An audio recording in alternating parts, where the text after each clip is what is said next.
There is a lantern in my father's barn that only came down off its nail one night a year, and every young person in our district knew exactly what that night meant. It was the night of the singing, and by the end of it, someone's whole life would be quietly decided in the dark of a buggy lane. I know, because one of those nights it was mine.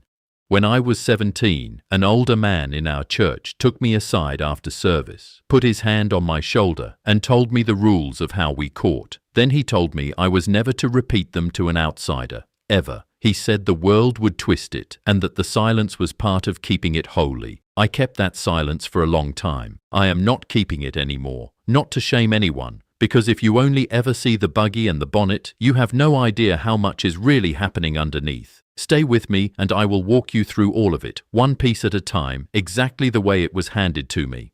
Let me take you back to the Sunday evening singing, because that is where every courtship in our world begins. In our community, church is not held in a building. It is held in a home, house to house. The benches hauled in on the bench wagon that travels from farm to farm all year. The morning is the long service, nearly 3 hours, all in Pennsylvania Dutch, the language we speak at home before we ever learn English. But the same house that hosted the GMA that morning becomes something else entirely once the sun goes down. The older folks go home, the young people stay behind, and the benches get turned so the boys sit facing the girls across the room. That is the singing. On the surface, it is only hymns. We would open with the old slow tunes from the Ausbund, our songbook that is more than 400 years old. Each line drawn out so long a single verse can take 15 minutes, and only later come the faster songs the young people actually look forward to.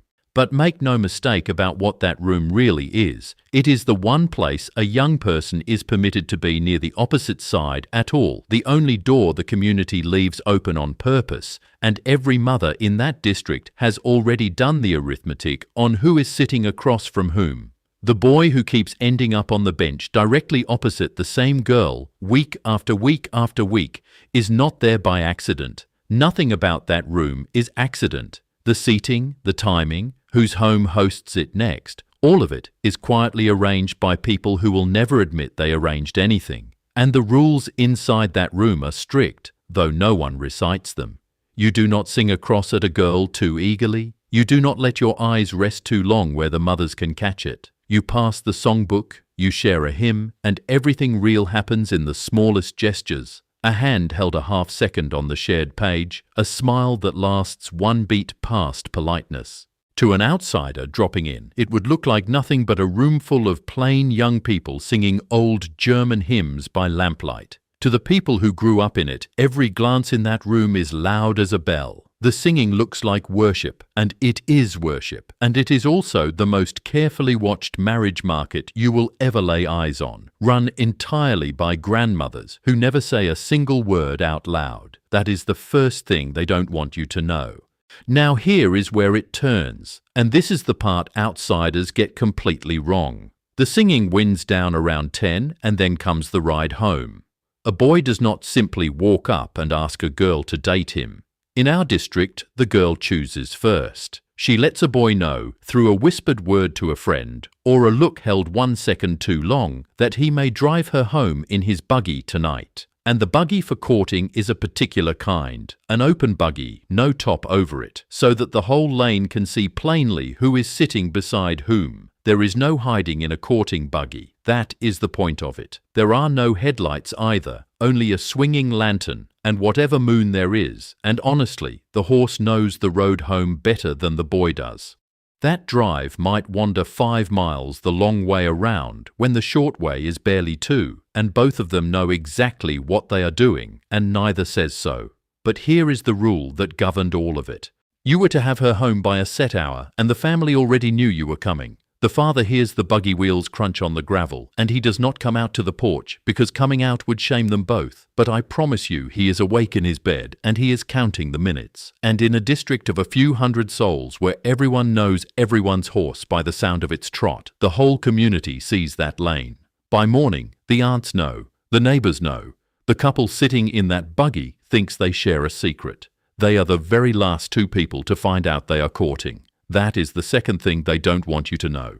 Before I tell you the next one, I need to ask you something, and I mean this plainly, not as a script. If any of this is landing with you, if you are starting to see how much sits underneath the plain clothes and the quiet, do me one small favor. Subscribe and leave one word down in the comments telling me where in the world you are watching from. It matters more than you could know for a channel like this one, more than the numbers on a screen, because the next one is the one they punish you for telling. This is the beat the old man in the barn warned me about by name, the one he said the world would never understand. There is an old custom in some of the plainest, oldest districts, one the outside world has whispered about for 200 years and almost never gotten right. It is called bundling, and it is bed courtship. Picture the setting first, because the setting is the whole reason it existed. A bitter winter night.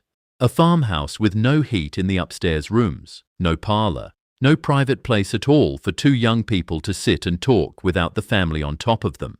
In that world, a courting couple was permitted to lie and talk through the whole night on the girl's own bed, both of them fully dressed, sometimes with a wooden board set down the center of the mattress between them, sometimes with the girl sewn into a heavy sack they called the bundling bag. Boards, bags, quilts stitched shut, every one of them built for a single purpose, to hold a line that was never ever to be crossed. It was never about what your mind jumped to just now. I promise you it was not. It was about talking all night, in the only warmth in the house, learning who a person really is when the sun is down and the guard is off, while the whole family slept in the next room with the doors left open on purpose. The stricter districts banned it outright and looked down on the ones who kept it.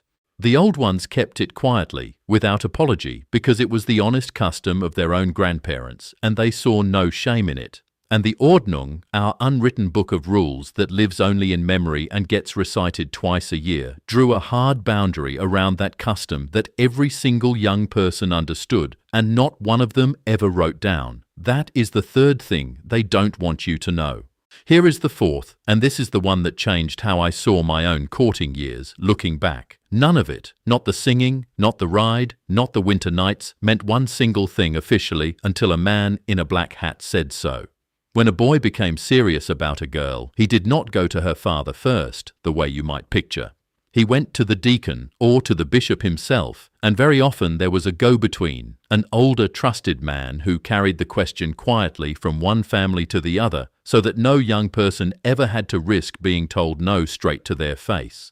And understand, that go-between was doing far more than carrying a shy message. He was checking the bloodlines. Sit with this a moment. In a settlement built on maybe a dozen surnames, all of it tracing back to the same handful of families who crossed the ocean generations ago, two young people can be closer kin than either of them has any idea. The go-between, the deacon, the long memory of the old men, all of it exists partly to keep a couple from marrying too close, to catch the thing the young ones cannot see. And then there is the other pressure, the one that pressed on me the hardest of everything. You marry inside the church, not just a plain person from anywhere, but a baptized member in good standing in your own community. Fall for someone on the outside, or worse, for someone who was raised plain and then left, and every door in the district closes at once, softly, without a single voice ever being raised against you. Nobody yells. They simply stop, and you feel the whole community turn its back in the gentlest way imaginable, which is somehow worse than shouting. That is the fourth thing they don't want you to know.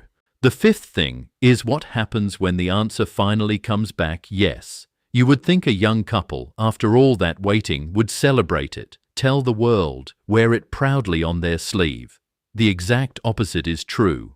A courting couple keeps it a secret for months, sometimes a full year. The families themselves pretend not to know a thing. The girl sews her own plain wedding dress in the evenings by lamplight and tells no one what it is for. And then, only 2 weeks before the wedding, on a Sunday, the couple is published. The minister stands at the very end of the morning service and reads their two names aloud to the whole gathered Gme. And that reading is how the community is formally, officially told the thing that half of them already suspected in their bones. But here is the strange and beautiful part, the part I still turn over in my head. On the very Sunday she is published, the bride herself is not even in the room. She stays home, out of pure modesty, while her name is spoken aloud to every single person she has ever known in her life.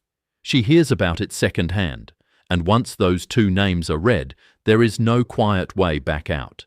The community now holds that promise in its hands. To break it after being published is not simple heartbreak. It becomes a matter for the church itself. The whole district has become the witness, standing in the exact place a courthouse and a license and a judge would stand in your world. Your world writes it on paper. Ours writes it on 300 people at once.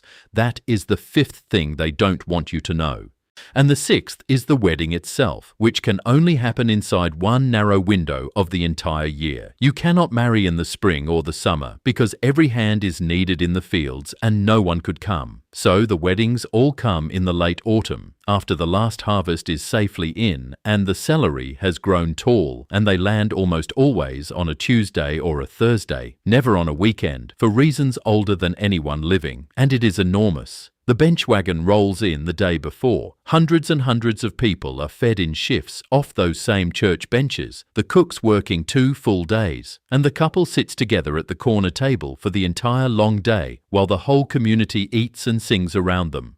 The cooking, the seating chart, the order of the hymns, all of it runs by a script so old that no one alive remembers it ever being written. There is no ring exchanged because we wear no jewelry.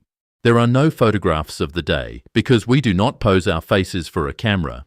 There is no honeymoon, anything like the one you are picturing.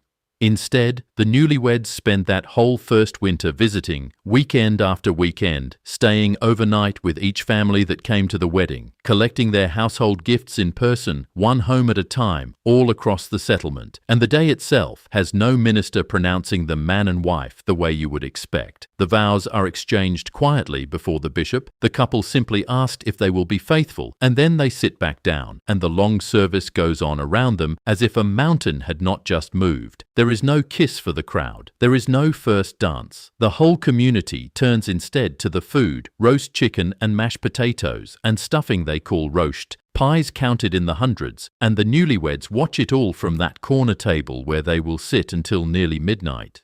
And the marriage itself is filed with no county, recorded in no office of the state. It is bound in place by the entire community, and I am telling you that binding is stronger than any paper a government could ever hand you. That is the sixth thing they don't want you to know.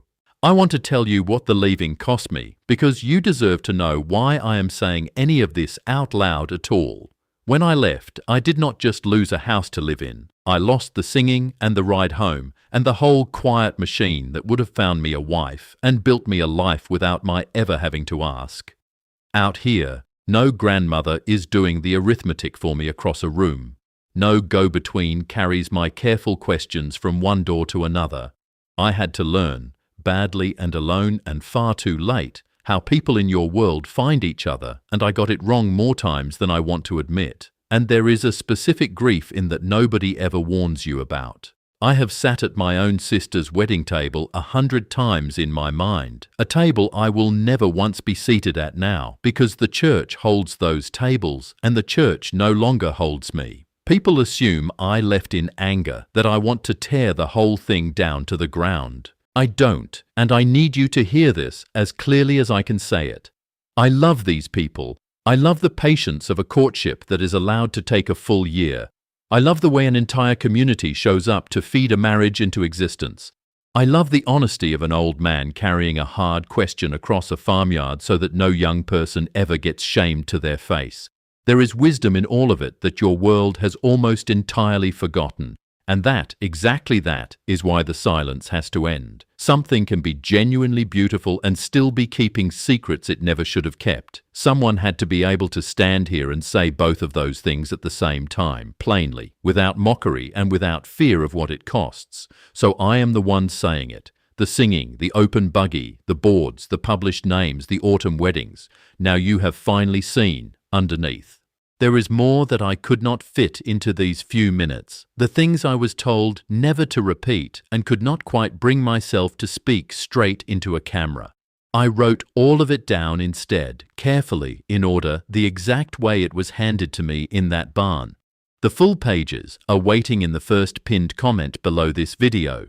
If tonight opened a door for you, even a little, that is where the rest of the story is sitting, quietly, for anyone who wants to walk the rest of the way through.